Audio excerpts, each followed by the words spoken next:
이에 대해서 홍익대학교에 재직 중이신 윤혜경 선생님 나오셔서 논평해 주시겠습니다. 시간 엄수해 주세요.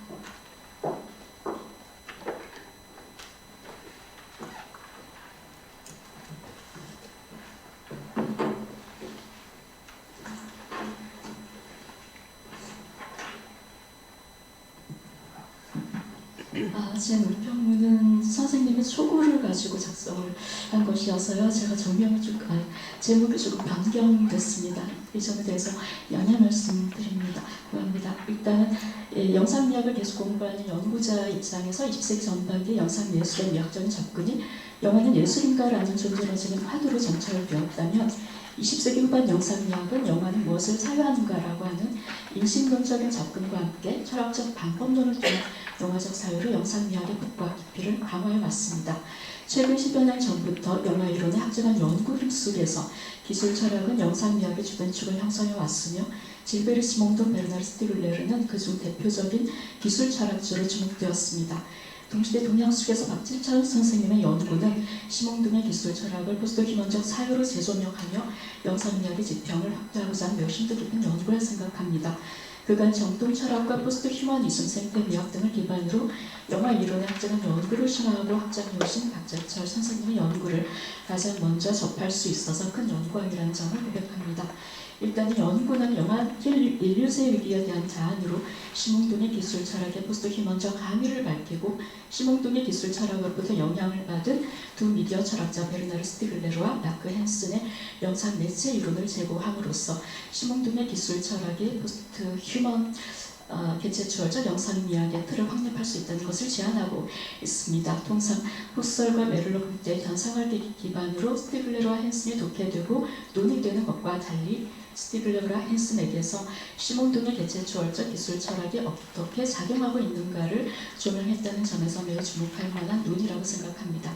그런데 시몽동의 개체 발생적 기술 철학과 포스트휴먼 개체추월적 영상미학의 가능성이라는 제목과 달리 시몽동의 개체 철학에서 포스트휴먼 개체추월적 영상미학으로 향하는 논의와 진행은 시몽동의 영향을 받은 학자들의 미디어 철학을 조명하면서 간접적이고 우회적인 형태로 이루어져 있습니다. 다시 말씀드리면 시몽동의 기술 철학은 영상 매체를 대상으로 하지 않았고 시몽동의 영향을 받은 두 미디어 철학자는 포스트휴먼 담론을 명시적으로 제시하지 않은 까닭에 심지어 인간 중에 국한된 논의라는 점에서 한계를 갖는다고 한다면 시몽동의 기술 철학이 어떻게 영상미학에서의 포스트휴먼 담론과 연계될 수 있는가와 관련하여 별도의 독립된 논의의 필요성이 제기됩니다. 이런 면으로 결론에서 제안하신 윤곽이 매우 흥미로웠고 또 시몽도의 개최와 이론에서 핵심으로 설명하신 사항을 확정하여 독립된 논거로 제시하실 경우에 유일한 논지는 아닐까 생각합니다.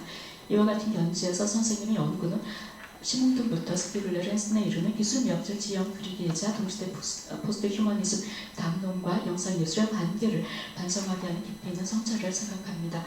이에 대해서 몇 가지 질문을 드리고 싶습니다. 첫 번째 질문은 사실 원래 제목이 포스트휴먼적 영상미학이라는 제목을 본래 제가 받았었거든요. 그래서 조금 바뀌기는 했는데요. 그럼에도 불구하고 여전히 좀 더 문제가 된다고 생각을 하고 있습니다. 일단은 포스트휴먼적 영상미학 또는 포스트휴먼 개체초월적 영상미학이라고 하는 표현의 적절성에 대해서 의문이 있습니다.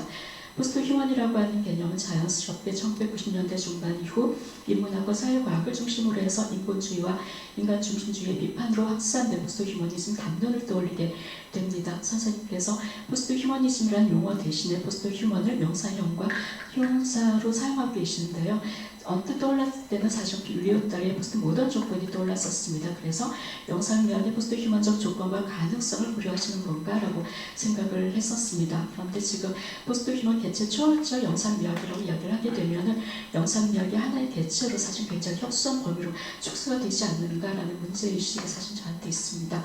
그리고 선생님께서 뜻하시는 포스트휴먼 개념이 무엇을 나타내는 것인지 궁금합니다. 시몽동의 개체 초월적 집단성 개념이 비인간 동물도 고려했다는 점은 인간 중심주의적 사회에서 배제된 비인간 타자로서 동물 되기로서의 포스트휴먼 개념과 연계되어서 이해되었습니다.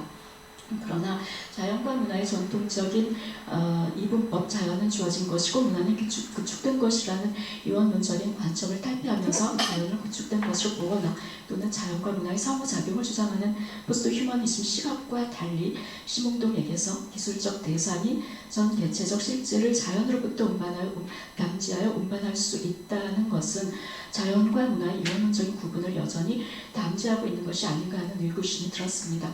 두 번째로 영상 매체 속에서 새로운 개체, 주어적 개체와의 가능성을 보신 점과 관련해서요. 마크스는 뉴미디어 철학에서의 가상현실을 주목하신 점이 흥미로웠습니다. 가상현실은 차원된 정동 경험으로 인간의 개체, 주어적 집단성 형성에 이바지하고 나아가 인간종의 한계를 넘어서 전 개체적 실제와 관계 맺게 하는 매체라는 주장으로 이해됩니다. 언뜻 정통적 차원에서 VR 영상의 포스트 휴먼 기획을 암시하는 것으로 여겨지는데요. 공감 기계로 주목받았던 것과 비교를 하자면 어떤 점에서 구체적으로 전 개체적 실제와 관계를 맺을 수 있는지에 대해서 보충 설명을 듣고 싶습니다. 그리고 세 번째로 영화 산업과 관객의 포스트 휴먼적 경험의 관계에 대해서 질문을 드립니다. 스티브 릴러의 기술적인 대상이자 시간적 대상으로서 영화론과 관련하여 영화가 타자의 시간적 의식을 습득함으로써 개체 초월적 집단성을 발생시킬 수 있다고 한다면 영화는 시간적 진행을 따르는 극의 형식과 기법이 태동되면서부터 이미 포스트 휴먼적이지 않는가 물을 수 있습니다. 반면 스티글레르의 논의를 따라가게 되면은 표준화된 영화 산업에서는 의식의 개체와의 상실이라는 것을 야기할 것이라고 경고했었습니다. 이 점에서 산업화된 체제 속에서 영화의 기술은 포스트 휴먼적이라고 하기 어렵고 시네마적이든 포스트 시네마적이든 구분 없이 이루어지는 전 개체적 실제의 표현 가능성은 표준화된 영화 산업을 넘어설 때 유효하지 않은가 묻고 싶습니다. 헨슨이 뉴미디어 영상 실험을 통해서 심흥동의 개체 초월적 집단성의 형성을 도출한 것도 무관하지 않을 것 같습니다. 같은 맥락에서 형식적인 실험을 통해서 인간과 비인간 동물을 함께 다루는 영화들이 관객에게 전통적인 인간 중심적 관람 양태를 넘어설 수 있는 기회를 제공하는 것으로 이해했습니다. 만약 이유와 같은 영화들이 관객의 동물대기 경험을 촉발하면서 포스트 휴먼적 세계 경험을 개시한다고 할 수 있다면 포스트 휴먼적 관람 행위는 재현과 서술의 관습적인 형식을 벗어난 영화들, 실험적인 기법을 이용해서 인간과 비인간 동물을 다루는 영화들에 국한되는 것이 아닌가라는 생각을 하게 됩니다. 네 번째로 심홍동의 기술 철학의 포스트 휴먼적 영상미학의 가능성과 관련되어서 이 핵심 논의는 영화 관객의 위상과 직결되는 것으로 이해되었습니다. 이 선생님의 논의 속에서 영화 관객은 기술자이고 영화 관람 행위는 이 기술적인 활동이다라고 주장을 하셨는데요. 이에 대해서 보충 설명을 듣고 싶습니다. 예를 들면 기술자로서의 관객, 기술 활동으로서의 관람 행위가 심홍동의 집단적 개체와의 참가의 핵심인 감각지각, 정동, 감정의 발생과 어떻게 관련될 수 있는지, 기술자로서의 관객성 일반을 포스트 휴먼적 영화 관객성 일반으로 제한하시는 것인지, 또 역사적, 사회적, 매체적 변화에 따른 이해를 고려하시는 것인지 등에 대해서 추가적으로 설명을 듣고 싶습니다. 결론 부분에 추가하신 사항에서 약간 들어갔다는 생각이 들긴 합니다. 그리고 끝으로 포스트 휴먼 개체 초월적 영상미학의 윤곽을 제시하시면서 첫 번째로 제안하신 사항인데요. 인간과 기계의 앙상블에서 인간의 위상이 무엇인가에 대해서 질문 드리게 됩니다.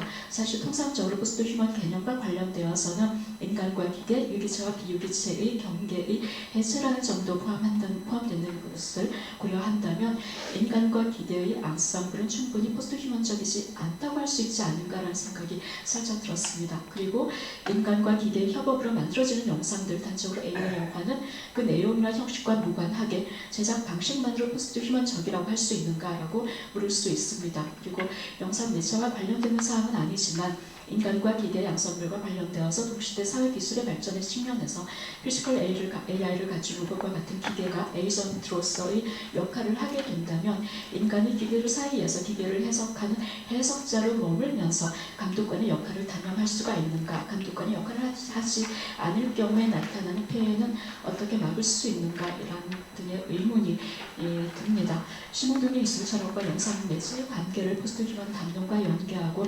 탐색하신 선생님 선생님의 연구는 학술적으로 굉장히 많이 실사점을 던지고 있습니다. 그래서 굉장히 빠르게 이제 정리를 읽고 넘어가셨는데 굉장히 좋은 연구라고 생각합니다. 일단은 독해 과정에서 떠오르게 된 질문들을 함께 드리고요. 그리고 선생님의 연구 과정에 부합되는 사항들을 중심으로 해서 선생님의 추가적인 설명과 답변을 청합니다. 감사합니다.